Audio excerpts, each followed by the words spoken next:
Dopo aver dato un'occhiata allo stato in cui si trovano i beni confiscati alla criminalità organizzata a Manduria, ultimi 3 sono stati appena acquisiti, ma dei 24 sul territorio, come ci ha raccontato Reno Di Noi, al momento nessuno ha ancora una utilità sociale. E diamo invece uno sguardo a Taranto, al capoluogo, e chiediamo lumi a Remo Pezzuto di Libera Taranto. Buongiorno.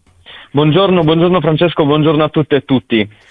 Allora, a Manduria non siamo messi benissimo, come ci raccontava Reno Di Noi. 24 i beni confiscati, gli immobili confiscati alla criminalità organizzata, insomma un numero anche abbastanza significativo, nessuno destinato ancora a una finalità sociale. A Taranto come vanno le cose? A Taranto siamo ancora in alto mare perché nonostante l'applicazione e attuazione del regolamento dei beni confiscati non abbiamo ancora uno strumento più forte che è previsto da quel regolamento, che è l'osservatorio sui beni confiscati, dove le associazioni del territorio monitorano quella che è la presenza dei beni in città, ed è essenziale perché naturalmente l'osservatorio e le associazioni potrebbero avere in questo caso uno sguardo effettivo su quale è lo stato dei luoghi dei beni confiscati, perché ricordiamo, le abbiamo già detto altre volte, ci sono 82 beni confiscati sul territorio.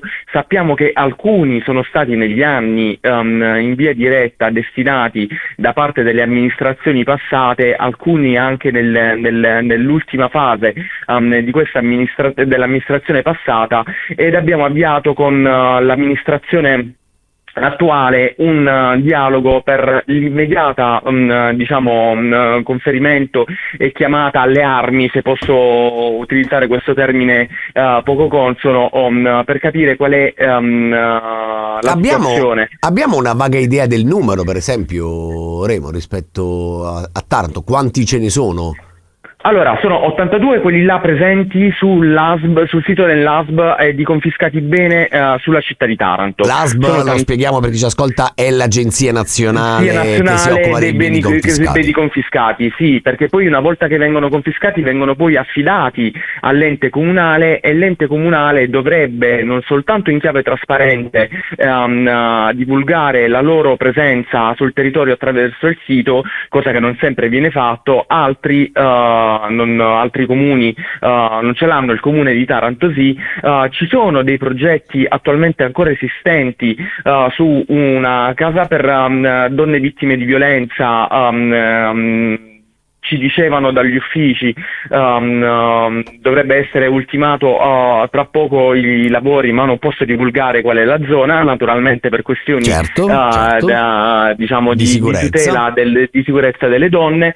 E però ce ne sono tantissimi altri che attualmente o sono ancora occupati dalle persone a cui sono stati confiscati, o sono assolutamente vuoti e destinati all'abbandono. Ecco, compito dell'osservatorio: abbiamo avviato da poco un dialogo con i consiglieri comunali e con l'assessora di riferimento al patrimonio per avviare l'iter di approvazione dell'osservatorio e mettere un punto fermo in questa città su un utilizzo malsano che è stato fatto dei beni confiscati, cioè un'appropriazione. In realtà mi pare, per esempio, che alcuni fino a poco fa non erano nemmeno stati liberati dai vecchi proprietari. Ricordo una villetta all'Ama proprio qualche mese fa, liberata solo grazie alla volontà espressa in maniera chiara dalla commissaria Perrotta, quindi le amministrazioni politiche. Assolutamente sì. Pare che abbiano traccheggiato un po' su questa vicenda. Ora, quello che ti chiedo, come Libera, avete avanzato proposte, suggerimenti, idee?